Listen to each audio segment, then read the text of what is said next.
नमस्कार दोस्तों, कैसे हो? बढ़िया सब। स्वागत है आपका मेरे चैनल पे A to Z।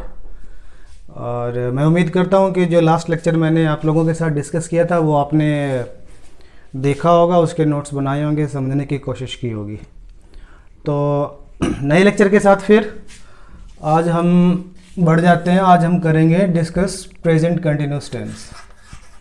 ठीक है, जनरली जो टीचर्स है ना वो डिस्कस करते हैं प्रेजेंट इंडेफिनिट और मैं डिस्कस करता हूँ प्रेजेंट कंटिन्यूस टेंस। कोई मर्जी कर लो, उससे क्या फ़र्क पड़ता है।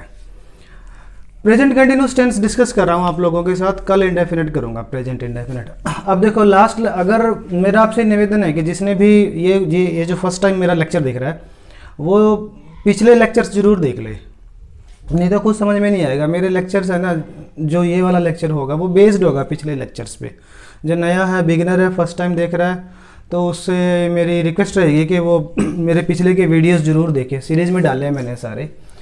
तो अभी ये कि देखो पिछले वीडियोस के बेसिस पे हम डिस्कस करते हैं कि ये जो प्रेजेंट कंटिन्यूस टेंस है, मतलब ये कैसा काम है।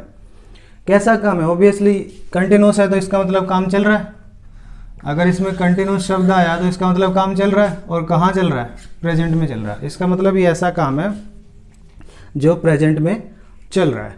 ठीक है जी। अब इसको बोलना है, कोई भी ऐसा काम जो प्रेजेंट में चल रहा है उसके बारे में बात करनी है, लिखना है, बोलना है। तो तरीका क्या रहेगा? सबसे पहले क्या आएगा? सबसे पहले क्या आता है? सब्जेक्ट। ठीक है जी, सबसे पहले सब्जेक्ट आ जाएगा। उसके बाद हेल्पिंग वर्ब। हेल्पिंग वर्ब ये रही हमारी नाम में होती है। कंटिन्यूस किसके बिना नहीं बनता? बी के बिना नहीं बनता। बी की कौन सी फॉर्म इस्तेमाल करें? नाम में देखो क्या है? प्रेजेंट है। फर्स्ट फॉर्म कौन सी होती है? Is, am, are. ठीक है। उसके बाद मेन वर्ब जो भी हमारी रूट वर्ब होगी, जो भी काम हो रहा होगा उसके साथ लगानी है आईएनजी। जब भी कोई भी कंटिन्यूस टेंस आएगा उसमें इसी फॉर्म का इस्तेमाल होगा, आईएनजी। ठीक है जी। कोई काम प्रोग्रेस में होता है ना, उसको आईएनजी फॉर्म में शो करते हैं इंग्लिश के अंदर। और लास्ट में क्या आ जाएगा? ऑब्जेक्ट आ जाएगा। तो ये ऐसे बोल देंगे कोई भी काम अगर जो प्रेजेंट में चल रहा है उस काम को बोलने का तरीका ये रहेगा। अब हमें सीखना ये है कि जो बिगनर है ना, कि इसमें 3 हेल्पिंग वर्ब है, तो कौन सी का इस्तेमाल करें? अगर ये डिपेंड करेगा सब्जेक्ट पे। जो वर्ब होती है ना वो हमेशा सब्जेक्ट के हिसाब से लगती है, इसलिए मैंने सब्जेक्ट को ना थोड़ा डिटेल में डिस्कस किया था। देखो अगर तो सब्जेक्ट सिंगुलर है, मतलब अगर सब्जेक्ट सिंगुलर है तो आपको इज हेल्पिंग वर्ब का इस्तेमाल करना है। अगर सब्जेक्ट है प्लूरल एक से ज़्यादा, तो आपको आर वर्ब का इस्तेमाल करना है। सिंगुलर मतलब सब्जेक्ट एक, प्लूरल मतलब एक से ज़्यादा। और अगर है सब्जेक्ट आई तो उसके साथ आपको कौन सी हेल्पिंग वर्ब का इस्तेमाल करना है? एम का। तो ये भी क्लियर हो गया कि इज कहाँ इस्तेमाल करनी है, एम कहाँ और आर कहाँ। सिंगुलर प्लूरल से मतलब ये है कि बॉय एक है और एक से ज़्यादा की बात करनी हो तो हम लिख देंगे बॉयज़। तो ये बॉयज़ प्लूरल है और ये बॉय सिंगुलर है। तरीका समझ में आ गया कैसे लिखना है कैसे? तो अब है ना, अब हम सीखेंगे कि ये जो प्रेजेंट कंटिन्यूस टेंस है इसका स्ट्रक्चर क्या रहेगा। इसका ही नहीं, मतलब 12 की 12 जो स्ट्रक्चर है ना उनका सिंपल तरीका बता देता हूँ मैं क्या रहेगा। स्ट्रक्चर मतलब भाई मैंने लास्ट लेक्चर में भी डिस्कस किया था आप लोगों से कि स्ट्रक्चर मतलब बोलने का तरीका, कि पहले क्या। स्ट्रक्चर एक ढांचा होता है, मतलब तरीका भी, पहले क्या, बाद में क्या, उसके बाद क्या, पहले वर्ब आए कि पहले हेल्पिंग वर्ब आए कि पहले सब्जेक्ट आए। तो मैंने सिखा दिया आप लोगों को। जितने भी 12 की 12 टेंशन है ना, जितने भी 12 की 12 टेंसेज हैं उनका तरीका ये रहेगा। पहले सब्जेक्ट, फिर अगर हेल्पिंग वर्ब हुई तो हेल्पिंग वर्ब, उसके बाद मेन वर्ब और उसके बाद फिर ऑब्जेक्ट। यही तरीका रहेगा। ठीक है जी। अब ना 6 स्ट्रक्चर होते हैं टोटल, 6। मैं ना एक ही आज का टेंस का जो स्ट्रक्चर है आज आपको सिखा दूंगा कैसे स्ट्रक्चर बनाना है, कैसे किस बात को बोलना है। आने वाले जो जितने भी मैं टेंसेज आप लोगों के साथ डिस्कस करूंगा ना उसमें मैं डिटेल में स्ट्रक्चर डिस्कस नहीं करूंगा, उसमें मैं डिस्कस करूंगा यूजेस बस। तो एक बताऊंगा मैं कैसे। देखो एक होता है पॉजिटिव, पॉजिटिव का मतलब ये है कि पॉजिटिव स्ट्रक्चर मतलब किसी भी टेंस का पॉजिटिव 6 होते हैं, 6 की 6 डिस्कस कर रहा हूँ एक में। आने वाले वीडियोस में मैं स्ट्रक्चर डिस्कस नहीं करूंगा, बस आगे लिख दूंगा कि इसका तरीका है, बाकी स्ट्रक्चर आप लोगों को खुद ही बनाने हैं। आज सीखना है स्ट्रक्चर कैसे बनाने हैं, ठीक है।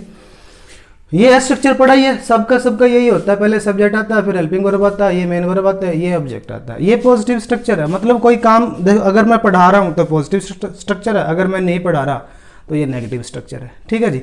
पॉजिटिव स्ट्रक्चर क्या है, सबसे पहले अभी मैंने बताया, पहले आएगा सब्जेक्ट, फिर आएगी हेल्पिंग वर्ब। इसमें हेल्पिंग वर्ब क्या है, ये तो कॉमन है, ये तो 12 की 12 का कॉमन स्ट्रक्चर है। अब हम डिस्कस कर रहे हैं किसका स्ट्रक्चर, प्रेजेंट कंटिन्यूअस टेंस का। तो हमें अब हेल्पिंग वर्ब लिखनी पड़ेगी, कौन सी है, अभी मैंने बताया था बी की फॉर्म आएगी, कंटिन्यूअस बी के बिना बनेगा नहीं, और ये फर्स्ट फॉर्म या तो इज आएगी या एम या फिर आर। जो फर्स्ट टाइम देख रहे हैं ना वो मेरे वीडियो जरूर देखें पिछले, तभी समझ में आएगा। उसके बाद फिर मेन वर्ब क्या आएगी, जो भी रूट वर्ब दे रखी है उसके साथ हम लगा देंगे ing और फिर आ जाएगा ऑब्जेक्ट लास्ट में। ये स्ट्रक्चर हो जाएगा हमारा हेल्प, कि मैं पढ़ा रहा हूँ, अगर मुझे बोलना हो तो सब्जेक्ट हो जाएगा आई के साथ आएगा एम, उसके बाद टीच का पढ़ाने का काम टीच हो रहा है, टीचिंग हो जाएगा और ऑब्जेक्ट आ जाएगा। जैसे मैं आप लोगों को पढ़ा रहा हूँ तो सब्जेक्ट हो गया आई, उसके बाद आई के साथ एम हेल्पिंग वर्ब आएगी, उसके बाद मेन वर्ब पढ़ाने का काम हो रहा है, उसके साथ टीचिंग हो जाएगा, और किसको पढ़ा रहा हूँ, आप लोगों को पढ़ा रहा हूँ, ये ऑब्जेक्ट आ जाएगा। ये तरीका रहेगा, ये पॉजिटिव स्ट्रक्चर है। आज मैं पढ़ा रहा हूँ, मैं आप लोगों को पढ़ा रहा हूँ, अगर मान लो मुझे ये बात बोलनी हो कि मैं नहीं पढ़ा रहा हूँ तो ये नेगेटिव स्ट्रक्चर हो जाएगा। तो अगर नेगेटिव स्ट्रक्चर, अब देखो फिर नेगेटिव स्ट्रक्चर का तरीका क्या है, ये तो हो गया positive structure. Negative structure 6 structure है, आज 6 की 6 डिस्कस कर रहा हूँ मैं आप लोगों के साथ। आने वाले वीडियोस में ना आपको खुद ही डिसाइड करना है कैसे नेगेटिव बनेगा। बस मैं बता रहा हूँ कि आप हेल्पिंग वर्ब ढूंढो, सेंटेंस में हेल्पिंग वर्ब ढूंढो, और पहली वाली जो हेल्पिंग वर्ब होगी ना, हो सकता है एक से ज़्यादा हेल्पिंग वर्ब हो एक सेंटेंस में, तो आपको ना पहले वाली हेल्पिंग वर्ब के बाद नोट लगा दो। इसमें क्या है, ये रही हेल्पिंग वर्ब, इसके बाद नोट लगा दो, ठीक है। हो सकता है एक से ज़्यादा हेल्पिंग वर्ब आ जाए एक सेंटेंस में, तो आपको जैसे ही पहली हेल्पिंग वर्ब मिली उसके बाद नोट लगा दो, सेंटेंस नेगेटिव बन जाएगा। अब इसको नेगेटिव बनाने का तरीका क्या रहेगा, पहले आ जाएगा सब्जेक्ट, फिर हेल्पिंग वर्ब आएगी एज एम आर, और उसके बाद आ जाएगा नोट। बाकी चीज़ें ठीक रहेंगी, वही की वही, ये नेगेटिव स्ट्रक्चर हो जाएगा। फिर आ जाएगा हमारा रूट वर्ब और उसके साथ लग जाएगी ing, और फिर आ जाएगा लास्ट में ऑब्जेक्ट। ये हमारा नेगेटिव स्ट्रक्चर हो गया जी, ठीक। इस तरीके से हमें कोई बात बोलनी है, मैं कह रहा हूँ कि यार वो तो काम नहीं कर रहा है, मुझे समझ में नहीं आ रहा है, टीचर नहीं पढ़ा रहा है, कोई भी काम जो नहीं हो रहा है नेगेटिव, वो नेगेटिव, ये तरीका रहेगा। हेल्पिंग वर्ब के बाद नोट लगा देना आप। उसके बाद है इंटरोगेटिव, कि इंटरोगेटिव स्ट्रक्चर कैसे बनेगा। इंटरोगेटिव का मतलब होता है प्रश्नवाचक, जिसमें हम क्वेश्चन करते हैं, ठीक है। मैं पढ़ा रहा हूँ पॉजिटिव है, मैं नहीं पढ़ा रहा नेगेटिव है। क्या मैं पढ़ा रहा हूँ, प्रश्न कर रहा हूँ, क्या मैं पढ़ा रहा हूँ, क्या हवा चल रही है, क्या वे खेल रहे हैं, ठीक है। ये सारे के सारे इंटरोगेटिव सेंटेंसेस हैं। इनका स्ट्रक्चर क्या है, इनका स्ट्रक्चर देखो, अगर किसी सेंटेंस को, कोई सेंटेंस मैंने दिया, उसको आपको बनाना है इंटरोगेटिव, तो सिंपल तरीका बता रहा हूँ आपको। हेल्पिंग वर्ब को ना उठा के सब्जेक्ट से पहले लिख दो। हेल्पिंग वर्ब को उठा के सब्जेक्ट से अगर आप पहले लिख दोगे तो वो जो सेंटेंस है ना इंटरोगेटिव हो जाएगा, ठीक है। तो अब कैसे इसका स्ट्रक्चर क्या बना, पहले आ जाएगा is am are, helping verb तो इज एम आर ही है हमारी, पहले आ जाएंगी अब इज एम आर, ठीक है। ये इज एम आर अभी भी कौन डिसाइड करेगा, सब्जेक्ट ही डिसाइड करेगा। उसके बाद सब्जेक्ट आ जाएगा, सब्जेक्ट के हिसाब से वर्ब लगती है हमारी, ठीक है जी। तो अब इंटरोगेटिव में पहले इज एम आर आ जाएगा, फिर सब्जेक्ट आ जाएगा, बाकी तरीके वही रही। मैंने क्या करा, हेल्पिंग वर्ब को उठा के सिर्फ सब्जेक्ट से पहले लिख दिया। अब क्या, मेन वर्ब क्या वही है, रूट वर्ब के साथ ing लग जाएगा, और लास्ट में आ जाएगा ऑब्जेक्ट, और फिर आ जाएगा question mark, sign of interrogation, ये जरूर लगाना है आपको, ठीक है। जैसे एक मैंने सेंटेंस लिया, दे आर प्लेइंग, ये है पॉजिटिव, वे खेल रहे हैं।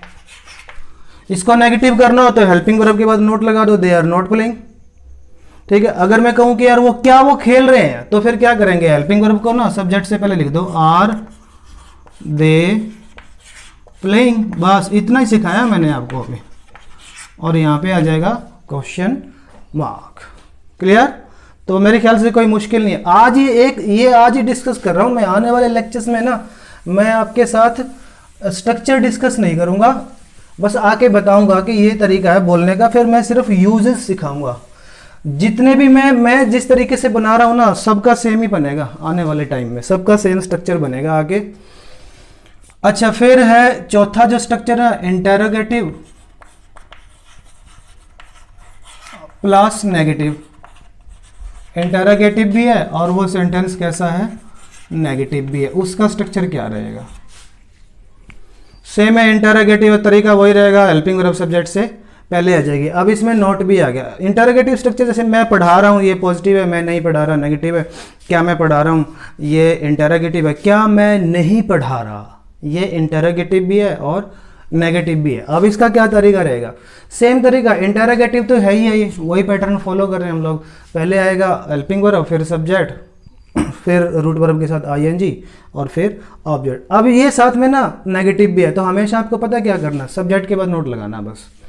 हमेशा अगर कोई सेंटेंस है वो इंटेरोगेटिव भी है तो पहले आ जाएगा इज एम आर, फिर आ जाएगा सब्जेक्ट।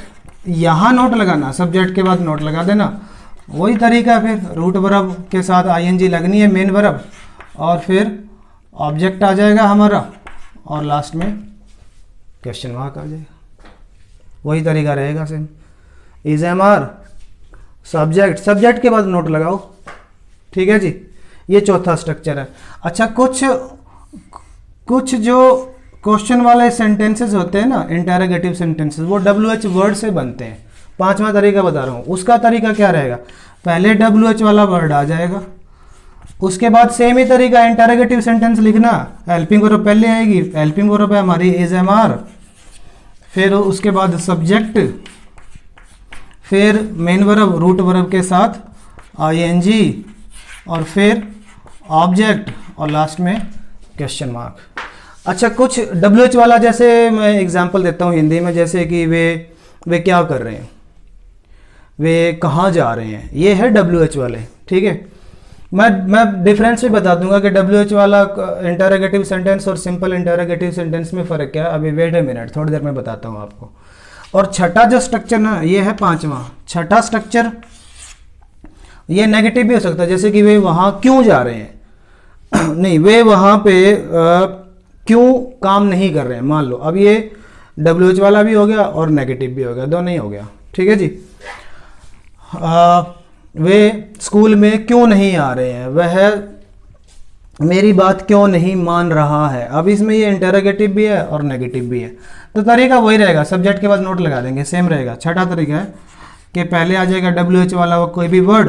WH वाला कोई भी वर्ड से मतलब है मेरा what, where, why, when, which. आने वाले जो लेक्चर्स है ना, उनमें इनके मीनिंग वगैरह भी डिस्कस हो जाएंगे। WH वाला वर्ड पहले आ गया, उसके बाद आ जाएगा इज एम आर।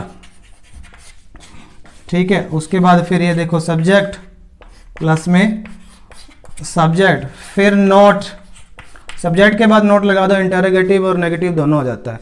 उसके बाद फिर क्या, रूट वर्ब के साथ आईएनजी, और फिर ऑब्जेक्ट, और लास्ट में क्वेश्चन मार्क आ जाएगा। ठीक है, तो ये हो गए 6 की 6 स्ट्रक्चर। तो 6 की 6 स्ट्रक्चर, 12 की 12 टेंशन में यही तरीका रहेगा। जितने भी हम लोग आगे डिस्कस करेंगे ना टेंसेस, यही तरीका रहेगा। फिर से छोटा सा रिकेप दे देता हूँ, वैसे तो ज़रूरत नहीं है। पहले आता है सब्जेक्ट, फिर आपको लगानी है हेल्पिंग वर्ब, फिर आपको लगानी है मेन वर्ब, और फिर लगाना ऑब्जेक्ट। ठीक है, नेगेटिव करने का तरीका क्या है, हेल्पिंग वर्ब के बाद नोट लगा दो।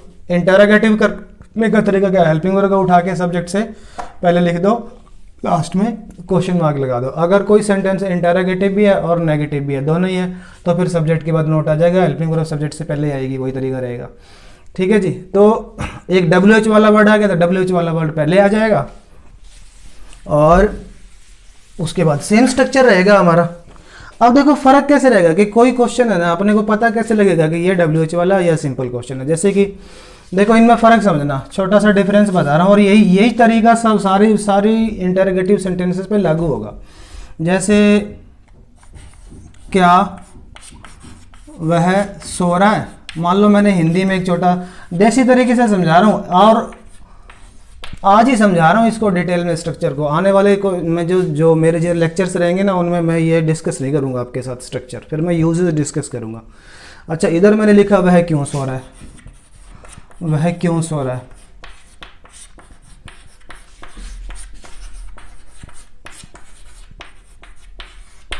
अब देखो ये भी इंटरोगेटिव सेंटेंस है और ये भी इंटरोगेटिव सेंटेंस है, दोनों में फ़र्क क्या है मालूम है? फ़र्क पता है क्या है?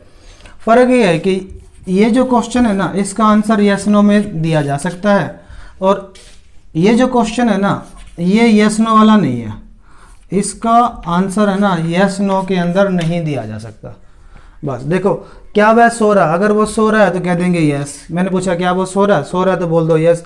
अगर वो नहीं सो रहा तो बोल दो नो। लेकिन मैंने यहाँ पे पूछा वह क्यों सो रहा है, क्या इसका आंसर यस नो में कर दोगे? मैंने कहा वह क्यों सो रहा है, तुम करो यस नो, ये क्यों बात है? इसका आंसर यस नो में नहीं हो सकता। कोई भी क्वेश्चन जो यस नो वाले नहीं है, जिसका यस नो में आंसर नहीं हो सकता, वो WH वर्ड से स्टार्ट होगा। बस इतना समझ में आ गया कि कोई भी क्वेश्चन जिसका आंसर यस नो में नहीं आ रहा, वो WH वर्ड से स्टार्ट होगा। ठीक है, अब इसको बनाना अपने को। इंटरोगेटिव सेंटेंस है, पहले हमें हेल्पिंग वर्ब लगानी पड़ेगी, और हेल्पिंग वर्ब जो है ना किसके हिसाब से लगती है? सब्जेक्ट के हिसाब से। सब्जेक्ट हमारा जिसके बारे में बात हो रही है ही है, ही तो सिंगुलर है, तो इज एम आर में से एक लगाएंगे, इज आएगा, इज, फिर सब्जेक्ट आएगा ही, इंटरोगेटिव स्ट्रक्चर देखना ही। ठीक है, उसके बाद मेन वर्ब क्या है? स्लीप, उसके साथ लगानी है ING। ऑब्जेक्ट इसमें है नहीं, इज ही स्लीपिंग, ये बन गया। ठीक है, अब इसको बनाना अपने को कि वह क्यों सो रहा है। अब सबसे पहले ना आपको WH वाला वर्ड लिखना पड़ेगा, ये रहा WH वाला। क्यों का मतलब होता है वाई। बाकी सारा इंटरोगेटिव सेंटेंस। अब हेल्पिंग वर्ब आएगी सब्जेक्ट के हिसाब से, सब्जेक्ट हमारा अभी भी ही है, ये रहा। तो अब हेल्पिंग वर्ब लिखो ही के हिसाब से, तो इज आएगी, फिर उसके बाद ही सब्जेक्ट आ गया ही। ठीक है, और फिर उसके बाद मेन वर्ब स्लीप ही है अभी भी, उसके साथ लगा दो ING, why is he sleeping, वह क्यों सो रहा है। इस तरीके से बन जाएंगे। तो बहुत आसान है कि जो इंटरोगेटिव सेंटेंस होते हैं ना, वो मतलब WH वाले वर्ड से भी स्टार्ट हो सकते हैं, वो सिंपल हेल्पिंग वर्ब से भी स्टार्ट हो सकते हैं। तो फर्क यही रहेगा, यस नो वाले जिसका आंसर यस नो में आ जाए वो हेल्पिंग वर्ब से स्टार्ट होगा, और नहीं तो फिर वो WH वर्ड से स्टार्ट होगा। तो आपको ये भी पता लग गया। ठीक है जी, अब आते हैं, ये तो था अपने को बुलाने वाली बात कि कैसे लिखना है, कैसे बोलना है। अब काम की बात पे आते हैं। अब एग्ज़ाम में क्या आएगा? एग्ज़ाम में तो भाई वो भरनी आएगी कि अब अपने को पता कैसे लगेगा कि इसमें प्रेजेंट कंटिन्यूस टेंस से इस्तेमाल करना। मान लो ये सेंटेंस आया जैसे ही चेस नाउ, वर्ब दे दी प्ले। ठीक है, अब एग्जाम में तो ऐसा आएगा ना, तो इसके अब अपने को यार अब इसमें रहा है, रही, ता है, ती है, चुका, ऐसा कुछ लिखा नहीं है। तो अब इसके अंदर ना ऐसा कुछ चीज़ मिलेगी, कुछ हिंट मिलेगा, कुछ क्लूज मिलेगा, जिसको देख के हमें पता लगाना होगा कि कौन से टेंस की बात हो रही है और उसमें कौन सी हेल्पिंग वर्ब और कौन सी मेन वर्ब हमें भरनी है। तो ये चीज़ें हमें अब सीखनी है। अब हम सीखेंगे ये चीज़। वो तो था कि वो चीज़ क्या है प्रेजेंट, अभी तक जो मैंने डिस्कस किया कि प्रेजेंट कंटिन्यूस ऐसा कोई काम है जो चल रहा है, तरीका मैंने बताया लिखने के, ये तरीके। अब वर्ब भरेंगे तो कैसे भरेंगे, मतलब हमें एग्जाम में पता कैसे लगेगा कि यार इस टेंस की बात हो रही है। ठीक है, तो अब वो तरीका सीखते हैं हम लोग। अब इसके लिए ना आपको एक चीज़ सीखनी है कि जो मैंने आपको बताया था कि प्रेजेंट के पॉइंट पे टाइम ना दो तरह का होता है, बताया था मैंने आप पिछले लेक्चर में। एक होता है पीरियड, एक होता है पॉइंट और एक होता है पीरियड। ठीक है जी, टाइमलाइन बढ़ा के समझा देता हूँ। ये टाइमलाइन है मान लो, ठीक है। प्रेजेंट हमेशा पॉइंट होता है, कोई भी टाइम ले लो। जैसे अभी मैं ना मेरी घड़ी में ना 3:35 हुए हैं, 3:35। कोई भी प्रेजेंट का टाइम लोगे ना वो पॉइंट होता है, इससे आगे पूरा की पूरा फ्यूचर है और इससे पीछे सारा की सारा पास्ट है। ठीक है, ये है हमारी टाइमलाइन। पॉइंट पे, प्रेजेंट के पॉइंट पे किसी ऐसे एक्शन की बात कर रहे हैं जो पहले से चल रहा है, जो पहले से चल रहा है और हो सकता है फ्यूचर में भी चले। ठीक है, जो पहले से चल रहा है प्रेजेंट के पॉइंट पे, जैसे 3:35 पे किसी ऐसे काम की मैं बात कर रहा हूं जो पहले से चल रहा है, पहले से चल रहा है, 3:35 से पहले का चल रहा है, पास्ट के किसी पॉइंट से चल रहा है और हो सकता है फ्यूचर में भी वो आगे बढ़ेगा, कंटिन्यू करेगा, will continue to the future. उस काम के लिए ना अपने को प्रेजेंट कंटिन्यूस टेंस का इस्तेमाल करना है। जैसे कि पंखा चल रहा है, पंखा देखो 3:36 हुए, 3:36, कोई भी टाइम लोगे ना वो पॉइंट होगा। अब पंखा चल रहा है मेरा कमरे में, पंखा तो यार ये पहले से चल रहा है, जब से मैंने लेक्चर बनाना स्टार्ट करा ना ये तब से चल रहा है पंखा, तो पास्ट की बात होगी, पास्ट से स्टार्ट हुआ, क्योंकि प्रेजेंट क्या है, प्रेजेंट तो 3:36 है।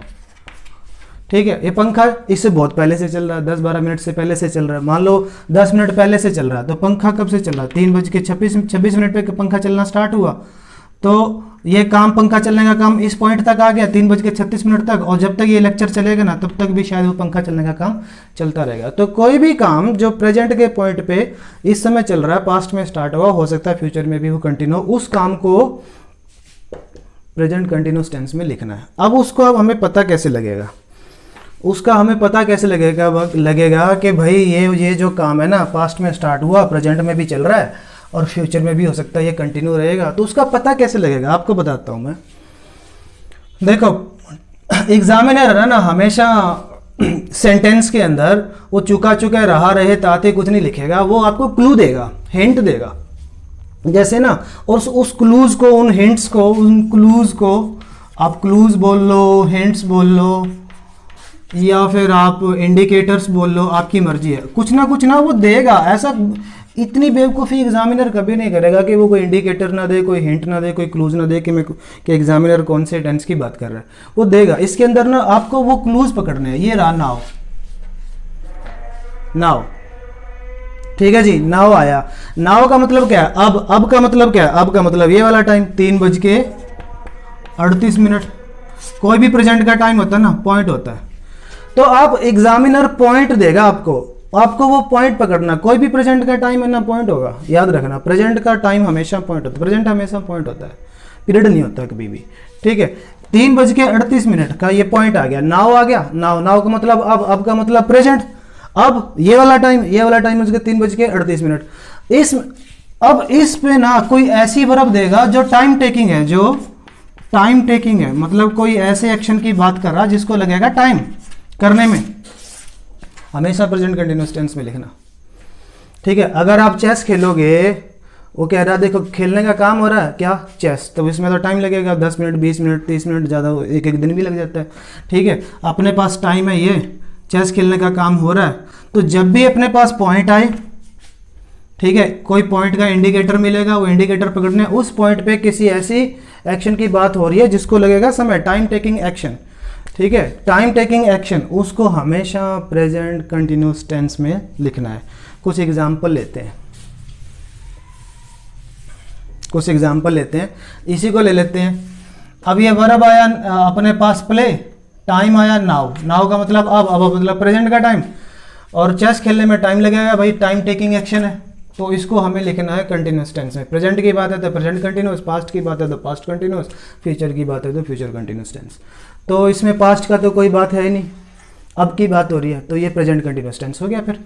ठीक है, अब इसके हिसाब से हमें हेल्पिंग वर्ब लगानी पड़ेगी, इज आएगी, उसके बाद मेन वर्ब, जो भी रूट वर्ब दे रखी है, ब्रैकेट में हमेशा रूट वर्ब आती है, उसके साथ लगा दो ing, playing, he is playing chess now. ठीक है, जैसे एक एग्जांपल हो रहा है, they a movie at this moment, और वर्ब दे दी वॉच का मतलब देखना। अब देखो इसमें कुछ आपको कुछ ऐसा इंडिकेटर मिलेगा, कोई ऐसा टाइम जरूर देगा एग्जामिनर, टाइम के ना वर्ब नहीं भर पाओगे, उस टाइम को पकड़ना। ये रहा टाइम, ये रहा eight this moment. Eight this moment का मतलब क्या है, अब फिर वही एट दिस मोमेंट मतलब इस समय, इस समय मतलब इस क्षण, इस क्षण मतलब जो भी प्रेजेंट का टाइम है 3:40, 3:45 होगा, ठीक है, मान लो 3:45 हो। ये पॉइंट आ गया हमारे पास। इसमें इस पॉइंट पे अगर एग्जामिनर ने ऐसी वर्ब दे रखी है, किसी ऐसे एक्शन की बात कर रहा है जिसको लगेगा समय, ठीक है। अब देखो वॉच मतलब देखना, देखना क्या है, मूवी, मूवी देखने में टाइम लगेगा 2 घंटे 3 घंटे लगेंगे, ठीक है। तो अब ये कंटिन्यूस टेंस में जाएगा, सीधी सीधी देसी तरीके से समझा रहा हूँ आपको। तो बस फिर दे प्लूरल सब्जेक्ट हो गया। इसके बाद अगर हमें हेल्पिंग वर्ब लगानी है तो क्या आएगी, प्लूरल के साथ आएगी आर, और उसके साथ आपको मेन वर्ब के साथ आप आईएनजी लगा दो, वॉचिंग लिख दो यहाँ पे, watching, they are watching a movie. तो बहुत आसान है। एक सेंटेंस और लेते हैं।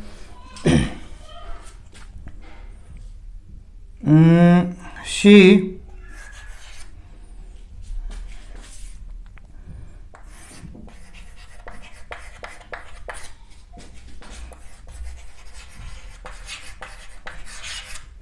वर्ब है लर्न,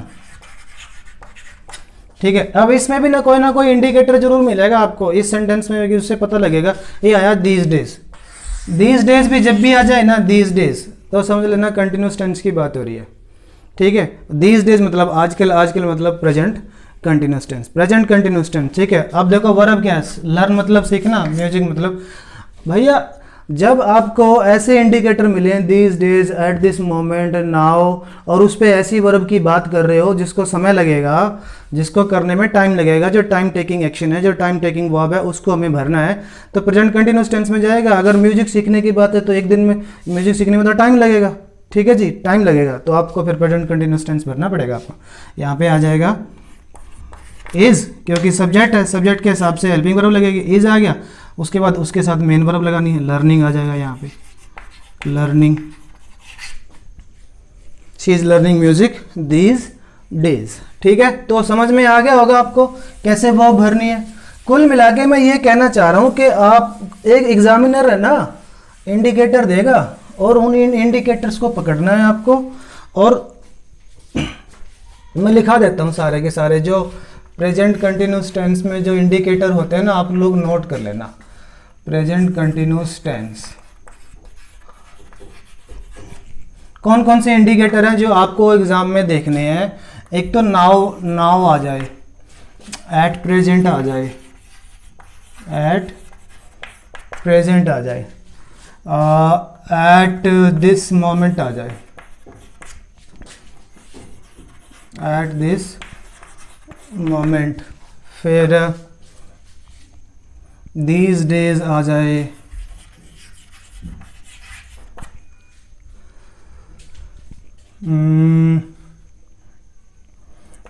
ऐसा कोई वर्ड आ जाए, लिसन, कोई बोल रहा हो कोई बात, मैं बताता हूँ इनको भी इस्तेमाल कैसे करना है। लुक, कुछ ऐसा बोले कोई लुक, ठीक है, या फिर बोले सी। क्योंकि जब ना एक चीज़ याद रखना, कोई मैंने पिछले लेक्चर्स में भी बताया था कि आदमी जब कोई बात बोलता है ना, प्रेजेंट में बोलता है। प्रेजेंट हमेशा, जैसे मैंने कहा कि देखो ट्रेन आ रही है, अब मैंने कहा देखो, मैंने कहा लुक, लुक द ट्रेन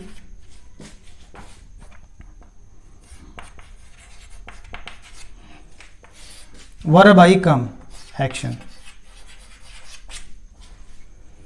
ठीक है। अब देखो मैंने बोला लुक, लुक मैं कब बोलूंगा, प्रेजेंट में बोलूंगा। प्रेजेंट क्या होता है, वही पॉइंट होता है।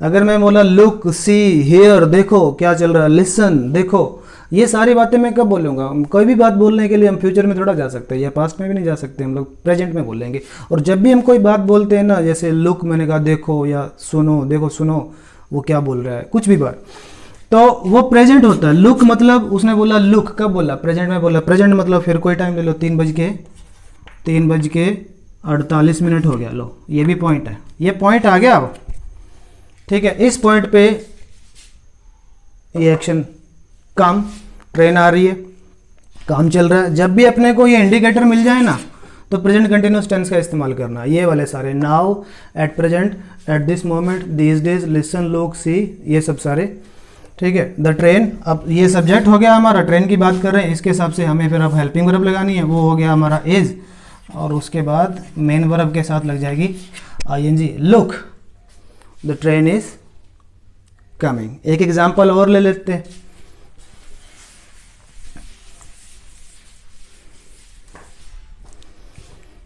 मान लो किसी ने कहा listen Sam a song, verb दे दी सिंग। अब देखो कोई अगर बात बोलेगा ना, उसने कहा कि लिसन, लिसन, किसी ने बोला लिसन, कब बोला? प्रेजेंट में बोला। प्रेजेंट क्या? 3:49। अभी ये क्या हो गया? पॉइंट। पॉइंट पे कौन सी, कैसे एक्शन की बात कर रहे हैं? वर्ब की, गाना गाने की। सिंग व्हाट? A song. तो यार गाना गाने में तो समय लगेगा, टाइम टेकिंग एक्शन है। कुल मिला के अगर आपको कुछ इंडिकेटर मिल जाए, ये जैसे लिसन आ गया, तो यहाँ पे प्रेजेंट कंटिन्यूस टेंस भरना समझ में आ रहा होगा कि भाई ये प्रेजेंट के पॉइंट पे किसी ऐसे एक्शन की बात हो रही है जो टाइम टेकिंग एक्शन है, या जो पहले से चल रहा है, अभी भी चल रहा है, और हो सकता है फ्यूचर में भी कंटिन्यू रहे। उसके लिए अपने को इन टेंसेस का प्रेजेंट कंटिन्यूस टेंस का इस्तेमाल करना है। अब सब्जेक्ट सैम हो गया, सब्जेक्ट, और सैम के हिसाब से हेल्पिंग वर्ब आ गई इज, मेन वर्ब आ गई singing. Sam is singing a song, Sam गाना गा रहा है। तो इस तरह से हम लोग इस टेंस का इस्तेमाल भी कर लेंगे। तो ये इंडिकेटर जरूर नोट कर लेना, इनकी लिस्ट बना लेना, और इनके हिसाब से ही आपको वो भरनी है, रहा है रहे कुछ नहीं आएगा, ठीक है। तो ये था छोटा सा आज का लेक्चर प्रेजेंट कंटिन्यूस टेंस पे, सिंपल सा लेक्चर था, ये आपको समझाने के लिए था, अभी ख़त्म नहीं हुआ, ठीक है। एडवांस्ड यूजेस इसके बाकी हैं, नेक्स्ट कमिंग लेक्चर्स में हम इसको और डिस्कस करेंगे। तो आज मैं इसको प्रेजेंट कंटिन्यूस #1 पे लिखूंगा, इसको बना के, इसको आने वाले जो नेक्स्ट वीडियोज़ होगी ना, प्रेजेंट कंटिन्यूस टेंस को ही हम लोग डिस्कस करेंगे। तो मैं उम्मीद करता हूँ कि आपको ये लेक्चर समझ में आया होगा, और कोई प्रॉब्लम हो तो मैंने अपना व्हाट्सएप नंबर अपने पेज उस पर लगा रखा है, यूट्यूब पेज पे, तो आप उस पर कोई अपना मैसेज भी ड्रॉप कर सकते हैं, नो प्रॉब्लम, ठीक है जी। तो लेक्चर को लाइक किया करो, शेयर किया करो, अपने दोस्तों के साथ शेयर करो, और ताकि ज़्यादा से ज़्यादा इसका लोग फ़ायदा उठाएं, और करते रहो सपोर्ट है। धन्यवाद आप लोगों का बहुत बहुत, थैंक यू वेरी मच।